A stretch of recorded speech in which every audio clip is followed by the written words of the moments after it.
안녕하세요. 된 멘토 신범철입니다. 오늘 알아볼 기업은 LD디스플레이고요. LD디스플레이에 관련된 이슈는 어떤 것들이 있는지 한번 같이 살펴보도록 하겠습니다. LD디스플레이는 최근에 OLED 아이패드 패널 물량을 받음으로써 전년도보다 더 많은 매출액을 기록하지 않을까라는 기대를 해볼 수가 있을 것 같습니다. 하지만 여전히 LD디스플레이가 생산할 수 있는 중소형 OLED 총생산 캐파를 따져봤었을 때 아이패드에 대한 물량이 그렇게 많은 건 아니다 보니까는 드라마틱한 실적 반전을 기대하기에는 조금 애매하다라는 거죠. 그래서 여전히 LD디스플레이는 이 실적 반전을 위해서는 아이폰 패널에 대한 점유율을 높여야 된다라는 겁니다. 그래서 현재 이 아이폰에 대해서 어떤 이슈가 있는지 한번 같이 살펴보도록 하겠습니다. 일단 이 그래프를 보게 된다면은 이제 이 그래프는 2021년도 6월 달부터 2023년도 10월 달까지 스마트폰 판매량 변화 추이 그래프다라고 보시면 될 것 같습니다. 그리고 이 그래프를 보게 된다면은 이 기간 내 동안 스마트폰 판매량이 중간중간 반등은 왔지만은 2023년도 9월 달까지는 여전히 평균 판매량 밑에 위치를 하고 있었다라는 겁니다. 하지만 2023년도 10월 달부터는 27개월 만에 스마트폰 판매량이 증가세로 도입을 했다라는 거죠. 그러면 이때 왜 증가세로 도입을 했을까라고 보게 된다면은 이때는 이제 아이폰 15에 대한 출하로 인해서 사람들에 대한 소비를 이끌었고 또 인도에 대한 스마트폰 판매량이 증가했기 때문이다라고 볼 수가 있을 것 같습니다. 그래서 현재 특히 인도 같은 경우는 새로운 스마트폰 판매처로 부상이 되고 있는 상황이기 때문에 애플이나 삼성전자가 인도 시장을 적극적으로 공략하고 있다라는 거죠. 그러면 왜 인도를 공략하고 있을까라고 보게 된다면은 일단 인도 같은 경우는 2022년도 기준해 가지고 스마트폰 평균 판매 가격이 25달러로 중저가 제품이 주로 팔리는 시장이다라는 겁니다. 그리고 인도 전체 스마트폰 가운데 프리미엄 스마트폰이 600달러 이상의 스마트폰은 약 17%로 중산층에 대한 소득과 젊은이의 최신 기술 선호도로 해가지고 지속적으로 매출 비중이 늘어나고 있다라는 거죠.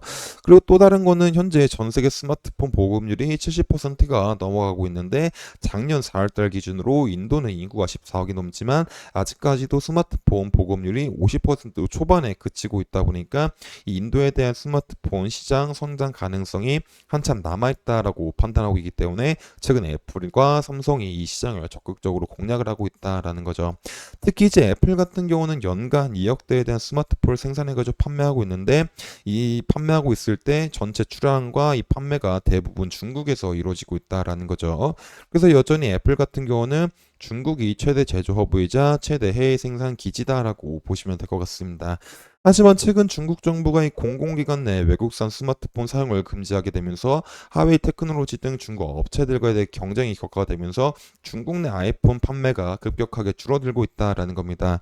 그래서 지난 2월 아이폰 중국 출하량이 33%나 감소했다라는 거죠. 그래서 지난 1월에 이어서 2개월 연속 출하량이 급격히 줄었다라는 겁니다. 결국 이 중국 내 영향력이 줄어들다 보니까는 최근 이제 스마트폰 판매량이 과거만큼 나오고 있지 않다라는 거죠. 결국 이 중국 내에 대한 스마트폰 판매량이 줄다 보니까는 이 국내 기업이나 애플이나 이제 패널 점유율도 급격하게 하락을 하고 있는 모습이다라고 보시면 될 것 같습니다. 그러다 보니까 이제 LG 디스플레이처럼 스마트폰 패널을 공급할 수 있는 잠재 고객사가 삼성전자와 애플 정도로만 한정되어 있는 기업들은 신제품이 나온다고 하더라도 중국 스마트폰 시장으로 대상으로 한 공급이 여전히 제한적이다 보니까는 이 출하량을 극단적으로 늘리기에는 어려운 구조다라고 보시면 될 것 같습니다.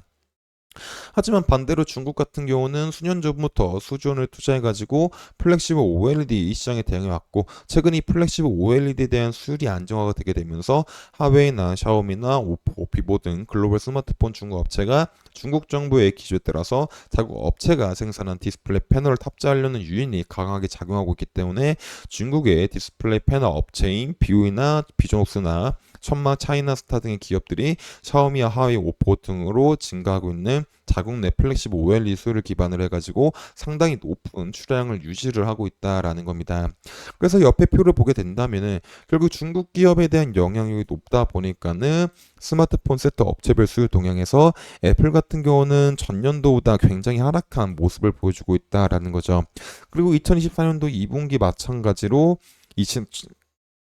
전년도와 비교해 봤을 때 예상되는 수치가 굉장히 낮아진 모습을 보여주고 있다라는 겁니다. 하지만 반대로 중국 기업인 비보나 오너나 오포나 하웨이, 샤오미 같은 경우는 전년도보다도 더 증가하고 있는 모습을 보여주고 있다. 있다라는 것을 확인할 수가 있을 것 같습니다. 결국에 중국 기업들에 대한 모바일 영향력이 강해지고 있는 거는 앞서 말했었던 중국 내에서는 이제 해외 기업이 생산한 핸드폰보다는 자국 내, 즉 애국 소비가 열풍을 보게 되면서 자국 내 스마트폰 판매량이 증가하고, 이에 따라서 이 자국 내 플렉시블 OLED 패널도 증가했다라고 보시면 될 것 같습니다.